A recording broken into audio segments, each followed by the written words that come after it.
지금부터 노인학대 예방 및 신고 의무에 관한 교육 2부를 진행하도록 하겠습니다. 이 영상은 국민건강보험공단, 대전 세종충청지역본부 요양지원부와 충청북도 노인보호전문기관이 함께 제작하였습니다. 노인학대 예방 및 신고 의무에 관한 교육 1부에서는 노인학대란 무엇인지 알아보기와 가정 및 시설에서 일어나는 사례를 통해 노인학대에 대해 기억하기의 교육을 배웠습니다. 2부 교육에서는 노인보호 전문기관의 소개를 통해 신고하기, 노인학대 신고 의무자로서 신고를 실천할 수 있도록 신고와 실천, 교육을 시작하도록 하겠습니다. 앞서 노인학대 발생 사례에 대해 알아보았습니다. 지금부터는 노인보호 전문기관에 대한 소개와 역할을 통해 노인학대 발견 및 의심 시 어떻게 신고하여야 하는지, 어떤 절차를 통해 신고 접수와 사례 개입이 진행되는지 알아보도록 하겠습니다. 우리나라는 노인복지법 제39조의 5에 의거하여 학대받는 노인의 발견, 보호, 치료 등을 신속히 처리하고 노인학대 예방을 위해 특별시, 광역시, 도, 특별자치도에 노인보호전문기관을 두고 있습니다. 노인보호전문기관은 중앙노인보호전문기관 1개소, 지역노인보호전문기관 35개소, 학대 피해 노인 전용 쉼터 19개소로 구성되어 운영되고 있습니다. 그렇다면 노인보호전문기관은 어떤 업무를 하고 있는지 알아보도록 하겠습니다. 노인보호전문기관의 역할입니다. 노인보호전문기관의 서비스 대상은 만 65세 이상 학대 피해 노인과 그 가족 및 학대 행위자입니다. 먼저 중앙노인보호전문기관은 노인인권 정책 제안 및 연구, 교육, 홍보, 지역노인보호전문기관 관리 업무를 하고 있습니다. 다음으로 충북노인보호전문기관과 같은 지역노인보호전문기관의 역할입니다. 지역노인보호전문기관은 24시간 노인학대 상담사업, 노인학대 예방교육, 노인인권교육과 같은 교육사업, 이동상담, 캠페인, 노인학대 예방의 날 기념행사, 언론 홍보 등의 홍보사업, 자원봉사, 후원, 지역사회연계망 구축, 노인학대 사례 판정위원회 운영 등 협력체계 구축 사업, 그 밖에 노인학대 예방 및 노인인권 증진을 위한 다양한 사업을 추진하고 있습니다. 다음은 학대 피해 노인 전용 쉼터입니다. 학대 피해 노인 전용 쉼터는 노인복지법 제39조의 19에 근거하여 보호 및 행위자와 분리가 필요하다고 인정되는 만 65세 이상 학대 피해 노인을 대상으로 운영하고 있습니다. 쉼터는 학대 피해로 인해 원가정으로 복귀할 수 없는 노인이 입소해 일시적으로 보호를 받는 곳입니다. 그렇기 때문에 쉼터 장소는 비공개로 운영되고 있습니다. 쉼터는 별도의 비용 없이 숙식 및 일상생활을 지원하고 있으며 학대 피해 노인에게 전문 심리상담 등 심신치유를 위한 프로그램, 필요시 의료비 지원, 학대 행위자와 그 가족들에 대한 상담 서비스를 제공함으로써 재학대 발생 예방 및 원가정 회복을 지원하고 있습니다. 입소 기간은 4개월이나 단기간 입소하는 경우도 있고 필요에 따라 학대 재발의 우려 등 재입소가 필요하다고 인정하는 경우 포함하여 연간 총 6개월까지 연장 가능합니다. 그렇다면 노인보호전문기관은 노인학대 사례에 대한 개입이 어떻게 이루어지는지 살펴보도록 하겠습니다. 노인학대 사례 개입은 노인학대 의심 신고 접수에서부터 시작됩니다. 유선, 직접 방문, 서신, 신고 앱 등을 통해 노인학대 신고 시 노인보호전문기관은 신고된 사례를 접수합니다. 접수된 사례에 대해 구체적인 상황 정보 수집이 필요하다고 판단될 경우 노인보호전문기관은 현장 조사를 실시합니다. 현장 조사 후 조사한 내용을 통해 노인학대 사례 판정을 진행하고 학대 피해 어르신, 학대 행위자에 대한 서비스 계획을 수립하여 계획한 서비스를 제공을 하게 됩니다. 이후 학대 위험도가 낮아지면 진행 사례를 평가 및 종결하고 종결 후에도 재학대 방지를 위한 사후관리 서비스를 제공하고 있습니다. 사례 개입 절차를 단계별로 자세히 알아보도록 하겠습니다. 첫 번째, 신고 단계입니다. 노인 학대 해결의 첫걸음은 신고라고 할 수 있겠는데요. 노인 학대의 경우 밖으로 드러내지 않고 은폐하려는 성향이 있습니다. 학대 행위의 약 80%는 친족에 의해 이뤄지는데요. 그렇다 보니 노인이 학대 피해를 받더라도 남에게 가족 흉을 본다고 생각해 창피해서 말하지 못하는 경우도 있고, 신고했다가 가족이 잡혀갈까봐 또는 가족이 신고 사실을 알고 고복을 할까봐 겁이 나 신고하지 못하는 경우가 있습니다. 또한 학대를 목격한 경우에도 학대 피해 노인이 잘못된 일이 없다며 강하게 부정하거나, 노인이 학대를 당하고 있다고 했지만 치매가 있어 확실하지 않다거나, 신고하기엔 충분한 정황이 없다는 이유들로 선뜻 신고를 하지 못하는 경우가 많습니다. 그러면서 학대가 점점 은폐될수록 학대 행위는 지속되고 반복되고 있습니다. 그렇기 때문에 학대를 밖으로 드러내 학대 피해 노인이 도움을 받을 수 있도록 하는 것이 굉장히 중요합니다. 신고 방법은 다양합니다. 1577-1389 전화신고, 노인학대 신고 앱 나비새김을 활용한 신고, 노인보호전문기관 홈페이지를 통한 신고, 서신, 직접 방문 등을 통한 신고가 있습니다. 주로 유선을 통해 많은 신고가 접수되는데요. 노인보호전문기관 노인학대 신고상담 전화번호는 국번 없이 1577-1389번입니다. 번호의 뜻은 1년 365일 빨리 구해주세요 라고 기억하시면 쉽게 떠오르실 겁니다. 각 신고한 학대 사례에 대한 응급조치와 안전조치가 요구되는 경우 112, 119에 신고하여 신속한 조치를 취해야 합니다. 두 번째, 접수 단계입니다. 접수 시 노인보호전문기관 상담원은 학대 피해가 의심되는 노인의 이름, 주소, 연락처, 학대 상황 등을 파악합니다. 노인 학대 의심 및 발견 신고 시에는 가능한 많은 정보를 알려주는 것이 조사에 도움이 됩니다. 세 번째, 현장 조사입니다. 노인 학대 의심 신고가 접수되면 노인보호전문기관은 학대가 발생한 것으로 의심되는 현장에 방문하여 신고 내용에 근거한 조사를 실시하게 됩니다. 현장 조사 시 관할 지방자치단체 공무원 또는 경찰, 국민건강보험공단 직원 또는 유관기관 직원과 동행할 수 있습니다. 스크리닝 점검표 결과 사례의 정황을 종합적으로 고려해 학대의 응급을 판정하며, 응급학대 의심 사례에는 12시간 이내, 비응급 학대 의심 사례는 72시간 이내에 현장 조사 실시해야 합니다. 네 번째, 노인 학대 사례 판정 단계입니다. 현장 접수를 통해 수집한 정보로 내부 사례 회의를 하거나 필요시 경찰, 사회복지학 교수, 사회복지기관장, 의료인 등 전문위원으로 구성된 지역사례 판정위원회를 개최하여 사례에 대한 학대 여부 판정과 그에 따른 서비스 계획을 수립합니다. 사례 판정은 응급, 비응급, 잠재, 일반으로 나뉩니다. 응급 사례는 현재 발생 중인 경우나 즉각적인 의료 조치가 필요한 경우, 비응급 사례는 피해자 안전이 확보되었거나 피해가 경미한 경우, 잠재 사례는 현재 학대는 발생하고 있지 않지만 학대 위험이 내포되어 있는 경우, 일반 사례는 학대 및 학대 위험 요인이 없는 경우로 볼 수 있습니다. 다섯 번째, 서비스 제공 단계입니다. 학대 피해 노인과 가족, 주변인의 의사와 욕구를 존중하여 상담, 법률 의료, 쉼터 입소 등 서비스를 제공합니다.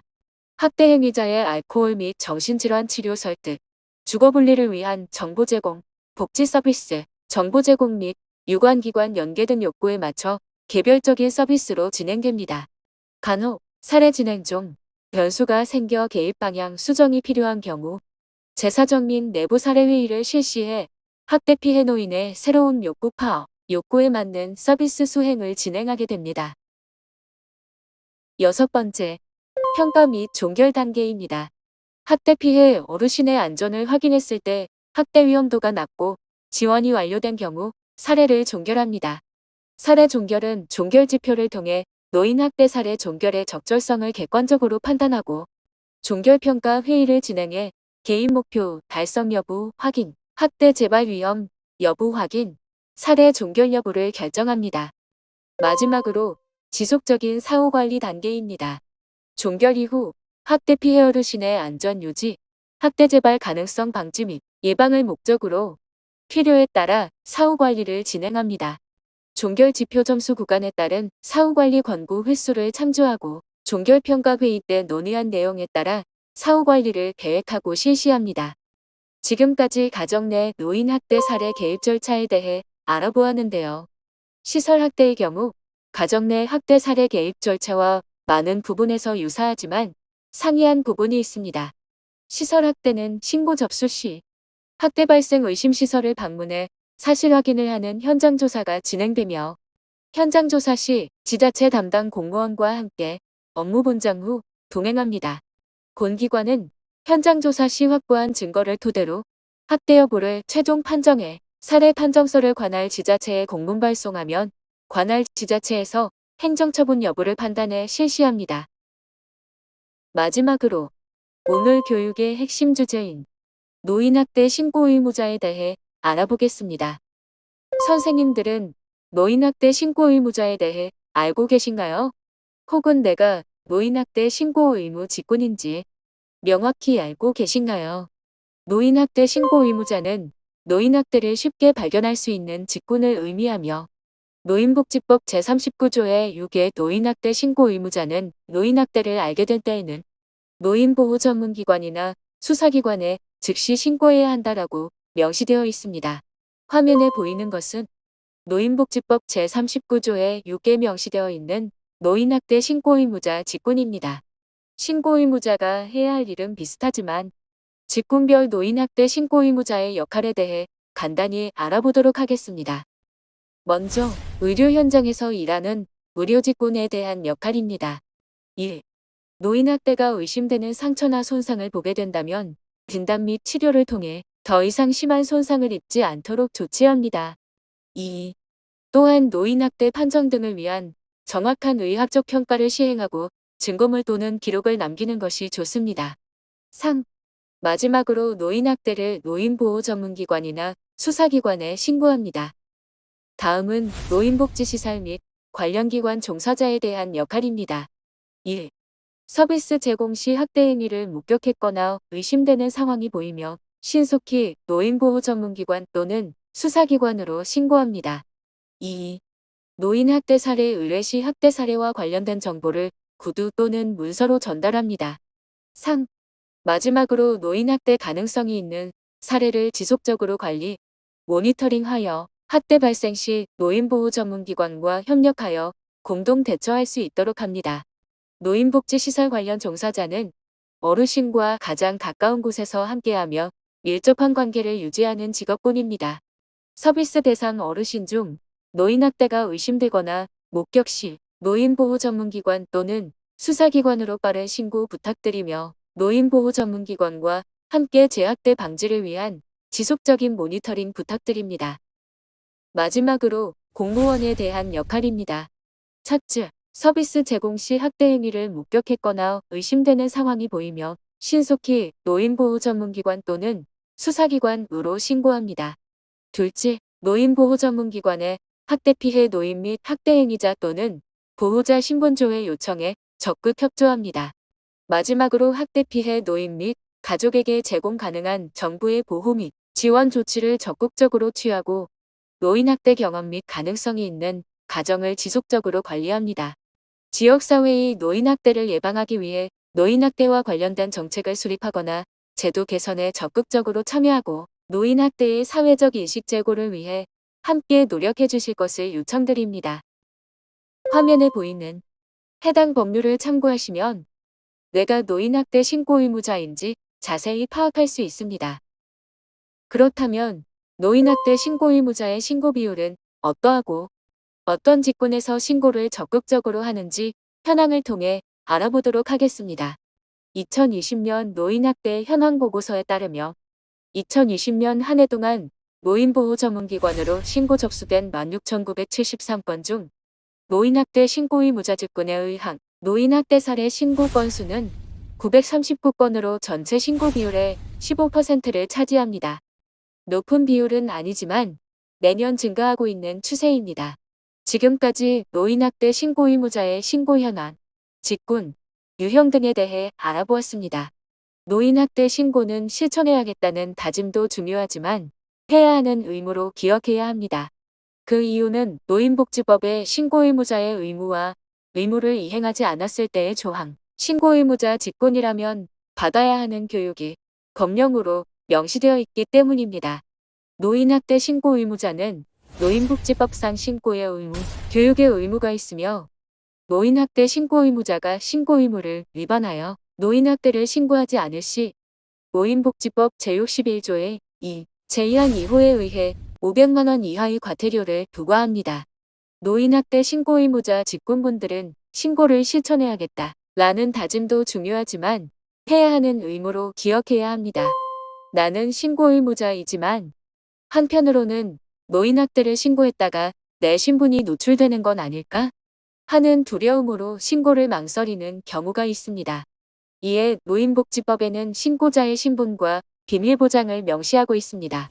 노인복지법 제39조 2호 제3항에는 신고인의 신분은 보장되어야 하며 그 의사에 반하여 신분이 노출되어서는 아니 된다라고 하고 있으며 동법 제39조의 12에는 노인학대의 보호와 관련된 업무에 종사하였거나 종사하는 자는 그 직무상 알게 된 비밀을 누설하지 못한다라는 법령을 통해 신고인을 보호하고 있습니다. 지금 교육을 듣고 있는 선생님 등 모두가 노인학대 신고의무자입니다. 신고의무자는 노인학대 목격 및 의심 시 신속히 신고하기, 일상생활에서 노인학대 신고의무자임을 기억하고 관심 있게 지켜보기를 기억해 주시기 바랍니다. 또한 노인학대 신고 시 신고 관련 정보, 피해의식 노인 관련 정보, 학대 관련 정보를 전달해 주는 것이 조사에 큰 도움이 될 수 있음을 기억해 주세요. 학대 신고를 하려면 막상 어떤 내용을 말해야 하나 고민이 많으실 텐데요. 신고자, 학대 피해 노인, 학대 행위자의 인적 상황, 학대의 구체적 내용, 현재 상황 등 노인보호전문기관 상담원의 질문에 맞춰 답변을 해주시면 됩니다. 또한 신고 방법으로 2021년 중앙노인보호전문기관에서 출시한 노인학대 신고 앱을 안내드리겠습니다. 노인학대 신고의 익명성을 보장하고 증거를 확보하여 신속하게 신고할 수 있도록 2021년 6월 15일 노인학대 신고 앱 나비새김, 노인지킴이가 출시되었습니다. 사용하고 있는 핸드폰에서 어플리케이션을 다운받는 스토어를 통해 즉시 다운로드 가능합니다. 노인학대 신고 시 신고의무자의 신고 절차입니다. 먼저 학대 의심 및 목격 시 노인학대를 신고하게 됩니다. 이때 어르신이 학대로 인한 응급 상황이거나 도움이 필요한 상황이라며 어르신의 안전을 확보해 주는 것 또한 신고의무자의 역할이 될 수 있습니다. 신고 접수를 통해 노인보호전문기관 또는 수사기관에서 조사할 때 협조를 요청한다면 적극 동참해 주는 것이 필요합니다. 물론 신고인의 신분은 보장됩니다. 마지막으로 어르신이 안전하게 학대 상황으로부터 벗어날 수 있도록 사후 지원 및 서비스 제공에 협조해 주는 것도 중요합니다.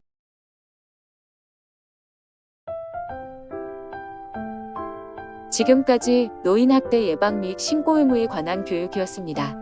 본 교육을 통해 노인학대란 무엇인지, 어디에 어떻게 신고를 하고 어떤 도움을 받을 수 있는지, 노인학대 신고 의무자 직군과 역할은 무엇인지 알아가는 시간이 되셨기를 기대해봅니다. 끝까지 시청해 주셔서 감사합니다.